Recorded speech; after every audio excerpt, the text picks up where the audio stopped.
Nous sommes le jeudi 15 novembre. Bonjour à toutes et à tous et bienvenue dans cette nouvelle édition du journal préparé par l'ensemble de la rédaction.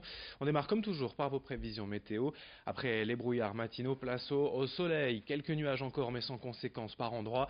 Le ciel bleu et le beau temps vont dominer cette journée dans la région. Les températures elles sont stables et supérieures au normal de saison avec 13 degrés prévus cet après-midi à Calais ou au Touquet, 12 à Dunkerque, Saint-Omer ainsi qu'à Lille. La météo complète bien sûr après ce journal.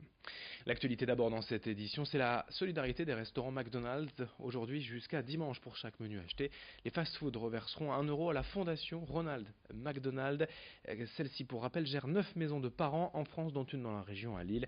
Des établissements qui permettent en fait aux familles de loger à proximité de leur enfant hospitalisé.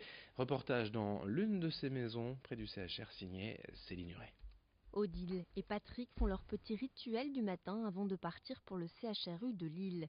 Ses grands-parents rendent visite tous les jours à Wyatt, leur petit-fils de 11 mois, atteint d'une hernie diaphragmatique, diagnostiquée alors qu'il était encore dans le ventre de sa mère.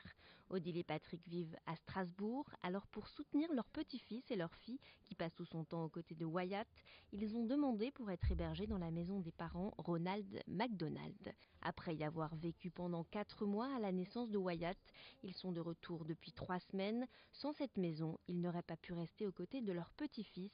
L'hôtel était trop coûteux et les allers-retours impossibles. Il nous fallait absolument être ici, dans cette maison. Et l'hôpital de référence, et donc Jeanne de Flandre, c'est très proche avec cette maison. Et c'est un réconfort, c'est une vie, c'est notre vie, on est là à côté de Wyatt, on est là à côté de notre fille. C'est merveilleux d'avoir ce lien qu'on peut avoir. On essaye de partir tous les soirs à 18h pour lui faire comprendre que c'est l'heure qu'on doit partir. Et il nous regarde avec des yeux. Des fois, on n'a même plus envie de partir, on voudrait rester avec lui. Chaque soir, lorsque ses grands-parents quittent l'hôpital le cœur lourd, ils retrouvent la maison des parents, un lieu de vie mais surtout de partage avec le personnel et les autres familles. Des enfants au début. Ensuite, on parle de repas. Comme on a connu une famille, c'était le couscous, par exemple. C'était, lui était de religion musulmane, donc il nous racontait qu'il allait chercher ses merguez à tel endroit. Et on passait des moments. Et là, on oubliait carrément la maladie. On passait des soirées à rigoler parce que on se sentait ailleurs qu'à l'hôpital. Pour 10 euros par jour, les familles ont accès aux espaces communs pour préparer leur repas et nettoyer leur linge. Elles passent ensuite la nuit dans une chambre de 2 personnes ou plus en fonction des besoins de chacun. Chaque chambre a un nom de plage des Hauts-de-France.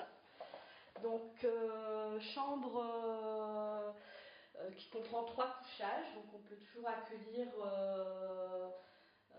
les parents avec un membre de la famille, la fratrie, un grand-parent ou toute autre personne dont la présence est importante pour l'enfant hospitalisé et pour la famille qui a besoin des fois de soutien ou de relais. Et pour se détendre et se vider la tête, les pensionnaires ont le droit à des soins du visage et du corps, un moment précieux dans un quotidien difficile.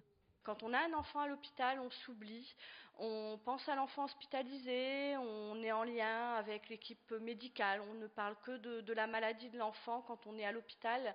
Et la maison permet, grâce à ce lieu, comme les lieux d'animation de la maison, permet justement à la personne de prendre soin d'elle et de ne pas s'oublier. Jeanne de Flandre est un centre de référence. Il attire donc des familles qui viennent parfois de loin. Tous ceux qui le souhaitent peuvent demander à séjourner dans la maison des parents Ronald McDonald.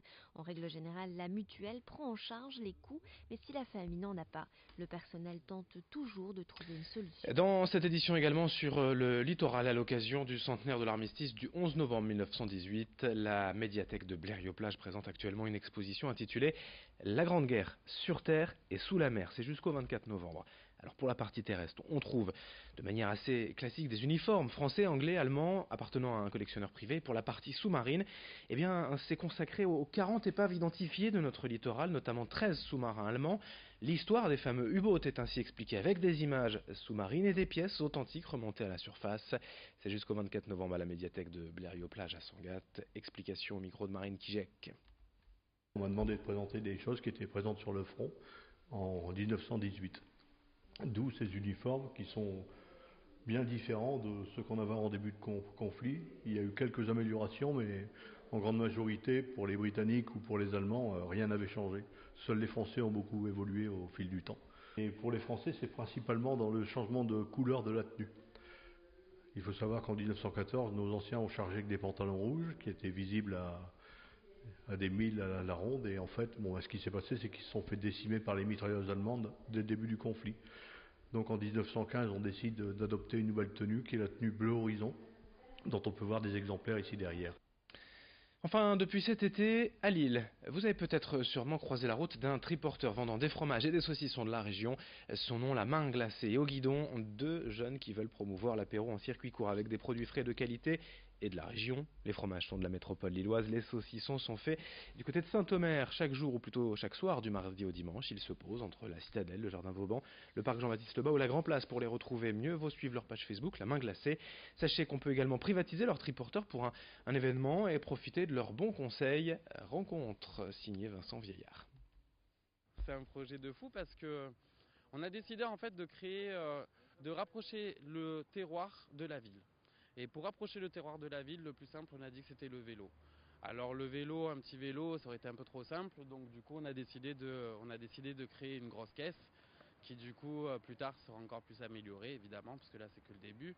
Mais on rencontre un fort succès, puisque du coup les gens osent s'arrêter, osent venir voir. Comme c'est une création nouvelle, les gens sont quand même assez interloqués dans la rue de voir ce type de commerce, quoi.